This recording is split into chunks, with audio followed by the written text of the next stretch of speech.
नमस्कार श्रोते हो. दीपक रेगे कथाकथन चॅनलवर तुम्हा सगळ्यांचं मनापासून स्वागत. मित्रांनो, आज तुम्ही ऐकणार आहात विजय कापडी सरांच्या छत्रीतली अनामिका ह्या कथासंग्रहातली कथा. पण तत्पूर्वी तुम्ही जर आत्ता चॅनलवर पहिल्यांदा आला असाल किंवा अजूनपर्यंत चॅनल सबस्क्राईब केलं नसेल तर प्लीज चॅनल सबस्क्राईब करा.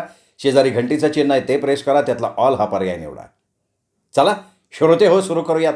विजय कापडी लिखित लग्नाचा आगळा वेगळा वाढदिवस. जगात अशा कितीतरी पती पत्नीच्या जोड्या आहेत ज्या एकमेकांना अनुरूप नाहीत.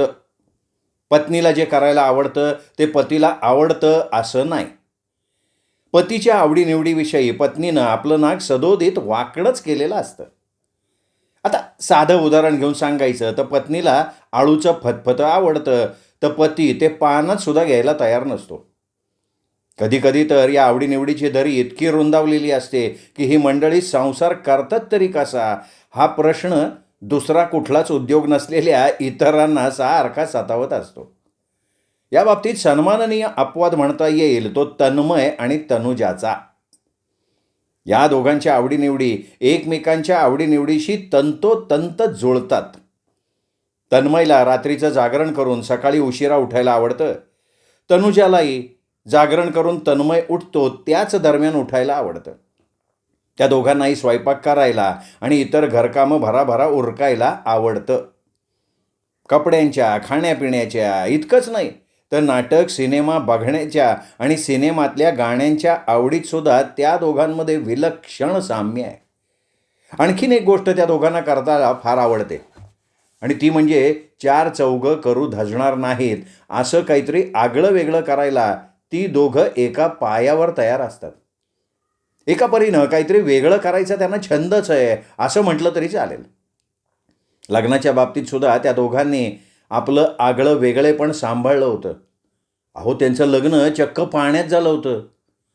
त्यांच्या लग्नाचा खर्च अक्षरशः पाण्यात गेला असं त्यावेळी एका कोटीबाजानं म्हटलं सुद्धा होतं आणि बऱ्यापैकी हाशा वसूल केलेला होता.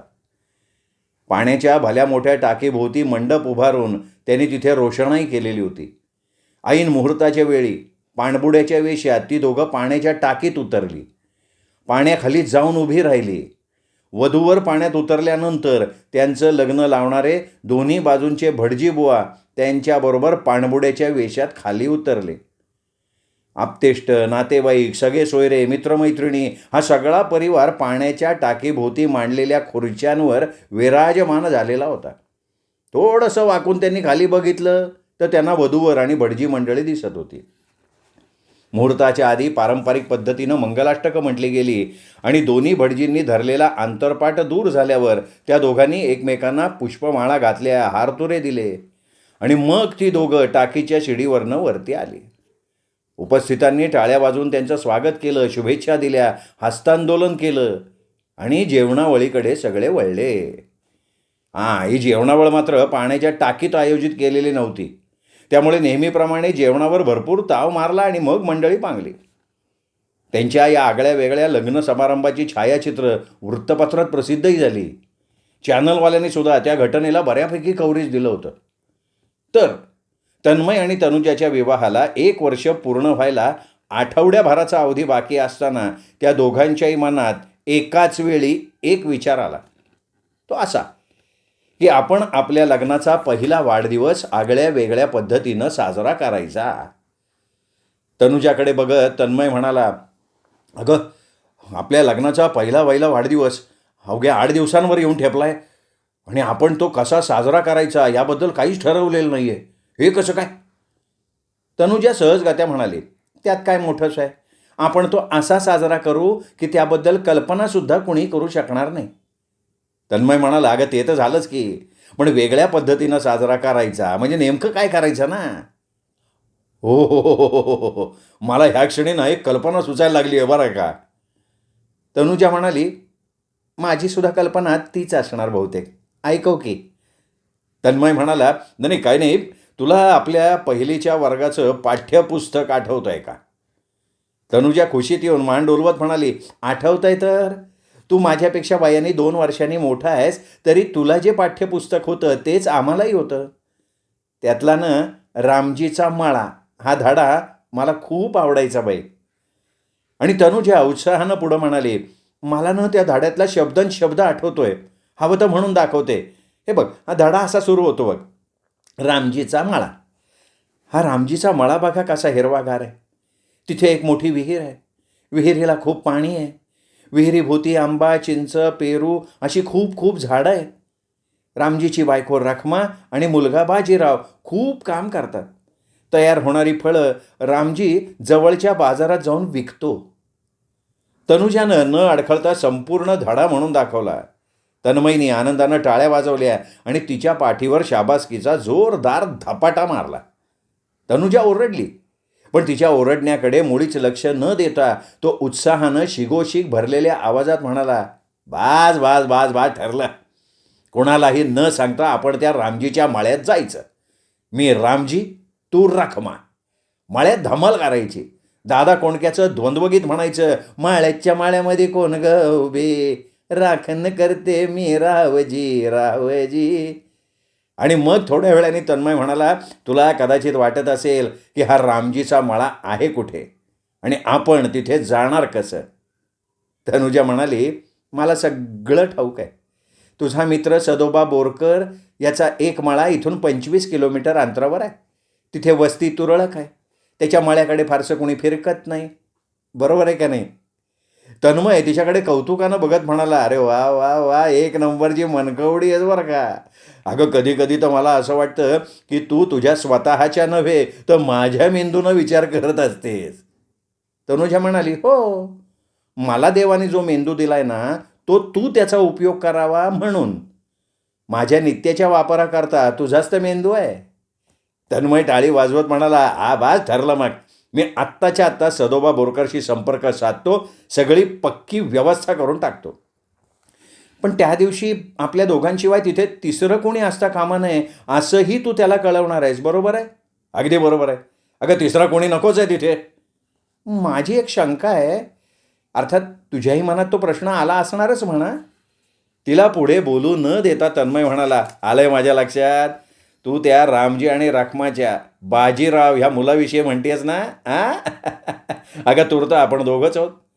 रामजी आणि रखमा आहे. बाजीरावला यायला अद्याप वेळ आहे, बराच वेळ आहे.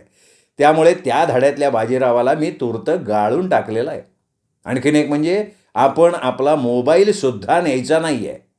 काय माझ्या मनातलं बोललास की रे राजा. तनुजा एकदम गहिवरून म्हणाली. आणि ती दोघं आपल्या लग्नाचा आगळ्या वेगळ्या वाढदिवसाच्या तयारीला लागली सुद्धा. तन्मयनं तनुजाचा वेश ठरवला. नऊवारी लुगडं, खाणाची चोळी, हातात हिरव्या कंच बांगड्या, केसांचा आंबाडा आणि पायात साधी चप्पल. तनुजानं तन्मयच्या वेशाबद्दल नुसतं सांगितलंच नाही तर बाजारात जाऊन धोतर, पैरण, कराकरा वाजणाऱ्या वाहणा आणि कपाळाला लावायचा बुक्कासुद्धा आणला.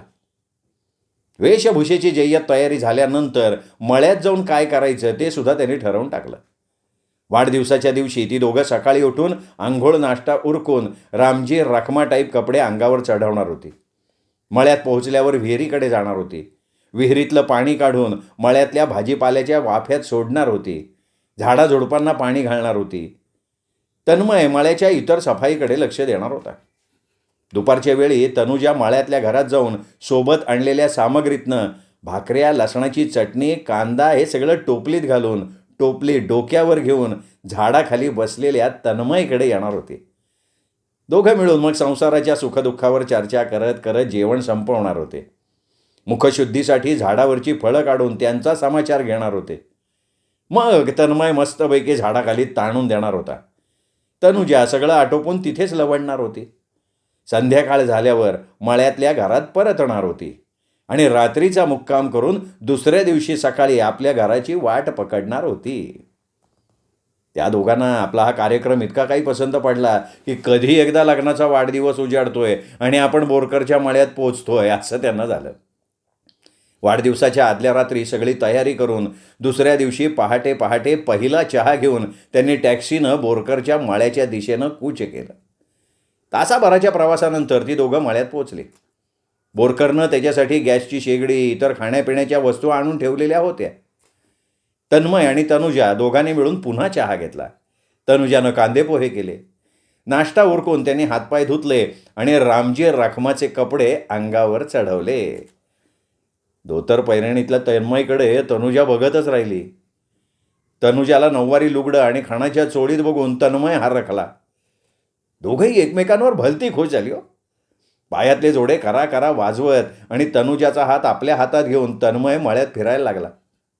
थोड्याच वेळात ती दोघं विहिरीकडे पोचली. विहिरीच्या तोंडावर राडगाडगं बसवलेलं होतं, पण पाणी वर काढायची इतर सामग्री मात्र तिथे दिसत नव्हती. तन्मयनी विहिरीत डोकावून बघितलं आणि तोंडाचा आ वासून तो बघत राहिला. त्याच्याकडे बघून तनुजाने विहिरीत डोकावून बघितलं आणि ती सुद्धा तोंडाचा आ वासून बघत राहिली. विहिरीत मुळी पाणी फारसं नव्हतंच आणि त्या गुडघावर पाण्यात एक बोकड उभा होता. आपल्याकडे तोंडाचा आ वासून कुतूहलानं बघणाऱ्या त्या दोघांकडे केविलवाण्या नजरेनं तो बोकड बघायला लागला आणि मधूनच बॅ बॅ करून ओरडायला लागला. त्याला जणू म्हणायचं होतं, चुकून पडलो विहिरीत, आता जरा कृपा करा, मला वर काढा की, मी तुमचे उपकार जन्मजन्मांतरी विसरणार नाही हो. तनुजा म्हणाली, हे काहीतरी वेगळं खटलं दिसतंय. तन्मय म्हणाला, वेगळं नाही ग, आगळं वेगळं.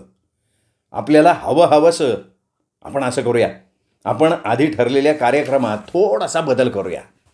हो, आणि त्या बोकडाला आधी विहिरीतनं बाहेर काढूया. पण त्याला विहिरीतनं बाहेर काढायचं म्हणजे तुला विहिरीत उतरावं लागणार. अगं उतरीन की मी विहिरीत, त्यात काय मोठं आहे एवढं. मग तुझा प्लॅन काय आहे तो सांग ना, मी पण काहीतरी सुचवीन. हे बघ, आधी एक मोठी दोरी किंवा दोरखंड मिळतोय का बघू. तो मिळाला ना की अर्धी अधिक लढाई आपण जिंकली म्हणून समज. तू दोरखंडाच्या आधारे खाली उतरणार आहेस का? अर्थात. अगं विहिरीत पाणीच नाही आहे, त्यामुळं फारसं चॅलेंजिंग नाही आहे ते, लेकिन चालतं आहे. मी आधी आत उतरतो, त्या दोरखंडाला बोकडाला बांधतो. तू थोडा जोर लाव, त्या बोकडाला वर खेचून घे. त्यानंतर त्याला बांधलेला दोरखंड सोडायचा, विहिरीत टाकायचा. मग त्या दोरखंडाच्या आधारे मी वरती येईन. So simple you see. आणखीन एक गोष्ट लक्षात आली आहे का तुझ्या? कधीच आली आहे? अरे आज आपल्या लग्नाचा वाढदिवस आहे. या शुभ दिवशी आपण एका मुक्या प्राण्याला संकटातून वाचवतोय आणि ते सुद्धा इतर कोणाची मदत न घेता. माझ्या डोक्यात चाललंय ते सगळं तुला ठाऊकच असतं नाही का ग? वंडरफुल बरं का. ते असू दे, आधी दोरखंड शोधू. आणि दोघं जण दोरखंड शोधायला लागली, पण तिथे सुतळीचा दोरा सुद्धा नव्हता. हे बघ दोरखंड शोधण्यात आपण उगाचच वेळ वाया घालवतोय. समज दोरखंड मिळालं तरी त्याचा उपयोग आपण करायचा नाही. अगं सगळं, तेवढ्यात तनुजानं त्याचं वाक्य पूर्ण केलं. सगळं इन्फ्रास्ट्रक्चर हाताशी असेल तर त्या मोहिमेची मजाच नाही लुटता येणार. तेव्हा मी आता असं नाही थांब, आधी मी असं करतो. माझं हे धोतर सोडतो आणि ते धोतर विहिरीत सोडतो. इकडे तन्मयीची कमरेचं धोतर सोडायची प्रक्रिया सुरूही झाली. दोघांनी धोतराची टोकं धरून ती अशी काही गरा गरा गरा फिरवली की विहिरीत सोडण्यासाठी पक्का दोर तयार झाला. धोतराचं एक टोक त्यांनी राडगाडग्याला बांधलं, उरलेलं धोतर विहिरीत टाकलं. लगोलग धोतराच्या आधारे तो खाली उतरायला लागला. विहिरीला तशा पायऱ्या होत्या, पण त्यावर अनेक वर्षांचा वापर नसल्यामुळे शेवाळ दाटलेलं होतं. त्यावर पाय ठेवला तर घसरायला झालं असतं. त्यामुळे धोतराचा प्रमुख आधार घेत तन्मय खाली खाली जायला लागला. तनुजा वरनं कौतुकानं बघायला लागली. अचानक तन्मयच्या लक्षात आलं की धोतराची लांबी अपुरी पडतीये. त्यांनी धोतराचा आधार सोडला आणि धप्प दिशी पाण्यात उडी मारली. चोहोबाजूनी पाणी उडालं. तन्मय बोकडाकडे बघायला लागला, बोकड तन्मयकडे बघायला लागला आणि वरून तनुजा त्या दोघांकडे बघत होती. तिने ओरडून विचारलं, अरे पोचलास का? हाताचे तळवे तोंडाजवळ आणून तन्मय ओरडला, पोचलोय पण एक अडचण आहे अगं. धोतर कमी पडतोय का? काही हरकत नाही, मी माझं लुगडं सोडते.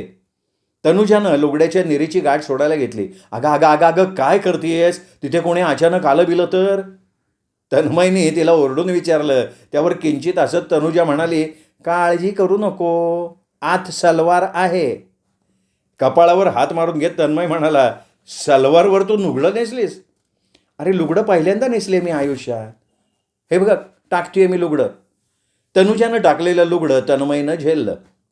त्यानंतरच्या हालचाली वेगात पार पाडल्या. त्यांनी धोतर आणि लुगड्याची गाठ बांधली. त्या लुगड्यात बोकडाला बांधलं आणि म्हणाला, घे खेचून त्याला वरती. तनुजा खेचायला लागली. खालून तन्मय जोर लगा के हैया, जोर लगा के हैया असं म्हणत तिची उमेद वाढवायचं काम करायला लागला. 10 हत्तींचं बळ तिच्या अंगात संचारलं. दात ओठ खात ती बोकडाला वर खेचायला लागली. 10-1 मिनिटांच्या मेहनतीनंतर बोकड वर पोचला. तनुजानं पाण्याने भरलेली घागर जवळ ओढतात त्या थाटात त्याला जवळ ओढला. दोन्ही हातांची मिठी घालून त्याला कठाड्यावर आणण्यात तिला यश मिळालं.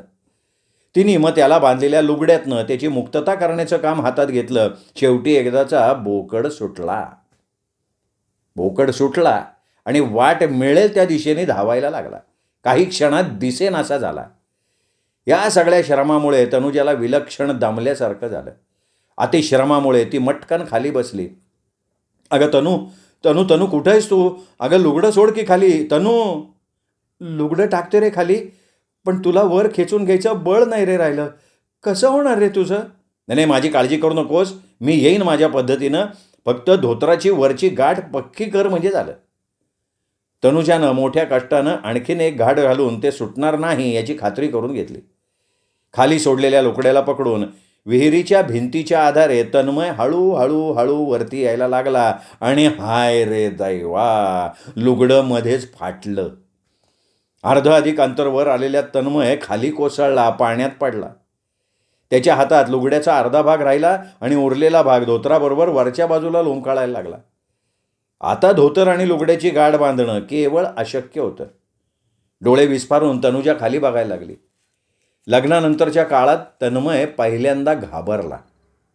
बापरे, आता आपण राहिलो की विहिरीत, आजूबाजूला कोणीच नाही आहे. हा लेकाचा सदोबा बोरकर येतो का कधी माळ्याकडे? पण तो येईल कसा? आपणच तर त्याला बजावून सांगितलं कोणी यायचं नाही म्हणून. लग्नाच्या पहिल्या वाढदिवसात आपल्याला व्यत्यय नको होता ना कोणाचा. आता बहुतेक उभा जन्म मला या विहिरीत काढावा लागणार. मदतीसाठी कोणी मिळतंय का म्हणून तनुजा आजूबाजूला बघायला लागली. चिटपाखरूसुद्धा दिसत नव्हतं. मग तिने धोत्राचा अर्धा भाग सोडवला, स्वतःच्या अंगाभोवती गुंडाळला आणि विहिरीत कमरेवर हात ठेवून उभ्या असलेल्या तन्मयकडे बघत ती म्हणाली, हे बघ, घाबरू नको, काही व्यवस्था होते का ती बघते मी. आणि ती निघाली मळ्याच्या दिशेनं. चालताना ती आजूबाजूला बघत होती, पण कुणीही दिसत नव्हतं. मग मात्र तिला एकदम रडू कोसळलं. सोन्यासारखा आपला नवरा त्या बोकड्यासारखा विहिरीत अडकून पडला. आपल्यासारखं कोणी आलं मळ्यात आणि विहिरीत डोकावून पाहायची त्याला बुद्धी झाली तर त्यांना तन्मय दिसणार, आणि समजा कोणी आलंच नाही तर अगं आहे ग, कोणी आहे का? अहो कोणी आहे का? ती सारखी मोठमोठ्यानं ओरडायला लागली. आजूबाजूच्या शांत वातावरणात कुणी आहे का हे तिचेच शब्द तिच्या कानावर पुन्हा पुन्हा आपटत राहिले. छे छे छे छे छे, आपण या नसत्या फंदात उगाच पडलो. मित्रमंडळींच्या गाराड्यात लग्नाचा पहिला वाढदिवस चांगला साजरा करायला मिळाला असता. असं कसं भलतंच घडलं आपल्याकडनं. भंडावून सोडणारे प्रश्न ती स्वतःलाच विचारत सुटली. वेळ तर सारखी पुढे पुढे पुढे चाललेली होती आणि कुणीच म्हणजे कुणीही दृष्टीपथ्यात येत नव्हतं. निराश होऊन ती माघारी वळली. विहिरीजवळ पोचली. तिने खाली वाकून पाण्यात उभ्या असलेल्या तन्मयकडे बघितलं. तन्मय तिला विचारत होता, काय ग, काय झालं? कुठे गेली होतीस ग इतका वेळ? मान वर करून करून मानेचा काटा ढिला झाला की ग. तनुजानं रडवेल्या स्वरात विचारलं, आता काय करायचं रे? आता बोंबलायचं, ओरड की मोठमोठ्यानं, कुणीतरी ह्या बाजूनं येणारा असेलच की. कोणीच नाही रे, कोणीच नाही. ओरडून ओरडून घसा बसला रे माझा. आता तनुजाच्या डोळ्यातनं अश्रुधारा व्हायच्या तेवढ्या बाकी उरल्या होत्या. ओरड ग, ओरड, घसा बसला तरी हरकत नाही. तुला काही गाण्याचा कार्यक्रम नाही आहे इथनं घरी गेल्यावर. तन्मय म्हणाला आणि ती काहीही बोलत नाही आहे हे बघून पुढे परत म्हणाला, हे बघ आता असं कर, खायला काही आहे का बघ आणि खाली टाक. मला विलक्षण भूक लागली आहे ग. थांबा, घेऊन येते. थांब म्हणजे काय, मी कुठे जाणार आहे इथनं? थोड्या वेळानं तनुजा परतली. तिने विहिरीत डोकावून बघितलं. काहीतरी युक्ती करून आपण इथे पोचायच्या आधी तन्मय वर पोचला असेल का? पण छे, तो तर विहिरीच्या आतल्या भिंतीला टेकून उभा असलेला दिसला. तन्मयनी मोठ्या आशेनं वर बघितलं आणि विचारलं, अगं दिसतंय का कुणी? नाही रे नाही, पण तू धीर सोडू नकोस. काही करून अगदी आकाश पाताळ एक करून तुला वर काढीन म्हणजे काढीन मी. हे बघ, सध्या हे बिस्किटाचे पुढे टाकते वरून, ते आधी व्यवस्थित झेल बाबा. आणि तिने एक पुडा टाकला. तन्मयनी तो झेलला. पुडा उघडून आतली बिस्किटं कुडूम कुडूम करत खायला लागला. मध्येच मान वर करत म्हणाला, अगं कोणी दिसतंय का बघ की. तनुजा नव्या जोमानं कोणी दिसतंय का ते बघायला निघाली. मोठमोठ्यानं हाका मारायला लागली. हा प्रकार 1.5-2 तास चालला आणि 1.5-2 तासांनी एक आश्चर्य घडलं. माणसासारखी दिसणारी एक आकृती तिच्या दिशेनं येताना तिला दिसली. तिच्या जीवातच जीव आला. शेवटी परमेश्वर धावून आला म्हणायचा. आपल्या परीनं वेगात पावलं टाकत ती त्याच्या दिशेनं निघाली. तिच्याकडे बघत आश्चर्यचकित होऊन त्याने विचारलं, हो काय झालंय काय? तन्मय विहिरीत अडकलाय हो. आपण कोण? अहो मी सदोबा बोरकर, या मळ्याचा मालक आहे मी. तन्मयनी सांगितलं होतं मला इथे अजिबात फिरकायचं सुद्धा नाही म्हणून, पण माफ करा मला राहवलं नाही म्हणून आलो. अहो माफी कसली मागताय? आधी चला तन्मयला बाहेर काढूया, तो अडकलाय विहिरीमध्ये. हो मगाशी म्हणाला तुम्ही तसं, पण आधी सांगा तो विहिरीत पडला कसा हो? अहो सगळं सांगते हो तुम्हाला, कसा पडला, का पडला, कधी पडला, पण आधी त्याला वर तर काढूया ना. हो चला, प्रसंगाचं गांभीर्य कळायला मला जरा वेळ लागतो बरं का. पण विहिरीत तन्मय अडकला कसा हो? अहो एक बोकड पडला ना विहिरीत, त्याला बाहेर काढलं आम्ही दोघांनी मिळून. त्यात तो बोकड बाहेर आला, पण तन्मय मात्र विहिरीत अडकला. काय सांगताय? तुम्ही बोकडाला बाहेर काढला? अरे तुम्हाला हा उद्योग करायला कोणी सांगितलं होतं?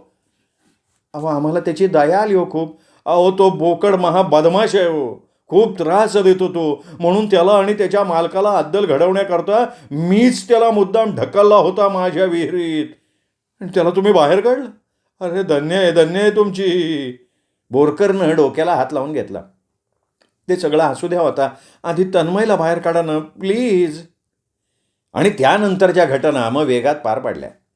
बोरकरांनी आपल्या मोबाईलवरनं आपल्या माणसांशी संपर्क केला. अर्ध्या तासात ती मंडळी हजरही झाली. त्यांनी आपल्याबरोबर आणलेला दोरखंड खाली विहिरीत टाकला. तन्मयने तो आपल्या कमरेभोवती बांधला आणि मग सर करत तो वर पोचला. थंडीनं कुडकुडत होता तो. थोड्या वेळानं सगळं स्थिरस्थावर झाल्यावर तन्मय तनुजाकडे बघत बोरकर म्हणाला, अरे त्या उपद्रवी बोकडाला वर काढायची इच्छा आमच्या अनुपस्थितीत कुणाला झाली तर त्यांच्या हाताशी कुठल्याही प्रकारची साधन सामुग्री नसावी म्हणून दोरखंड वगैरे आम्हीच काढून ठेवला होता रे. पण धोत्रा लुगडाची गाठ घालून तुम्ही दोघांनी त्या बोकडाला वर काढला. धन्य आहे रे बाबांनो तुमची. तनुजा आणि तन्मय एकमेकांकडे बघत असताना बोरकर पुढे म्हणाला, आता एवढंच करा, त्या नतद्रष्ट बोकडाचा शोध घ्या. असेल इथेच कुठेतरी, त्याला पकडा, त्याला विहिरीत टाका. माझ्यासाठी एवढं करा, म्हणजे तुमच्या लग्नाचा वाढदिवस आगळ्या वेगळ्या पद्धतीनं साजरा झाला असं जाहीर करायला मी मोकळा होईन काय. मग बोरकरांसकट तन्मय तनुजा हसत बसले. श्रोते हो, कापडी सरांची कथा लग्नाचा आगळा वेगळा वाढदिवस कशी वाटली कमेंटमध्ये जरूर कळवा. ही कथा आवडली असेल हा व्हिडिओ लाईक करा, मित्रपरिवारात नातेवाईकात शेअर करा. भेटूयात पुन्हा विजय कापडी सरांच्या अजून एका कथेसह. तोपर्यंत नमस्कार मित्र हो.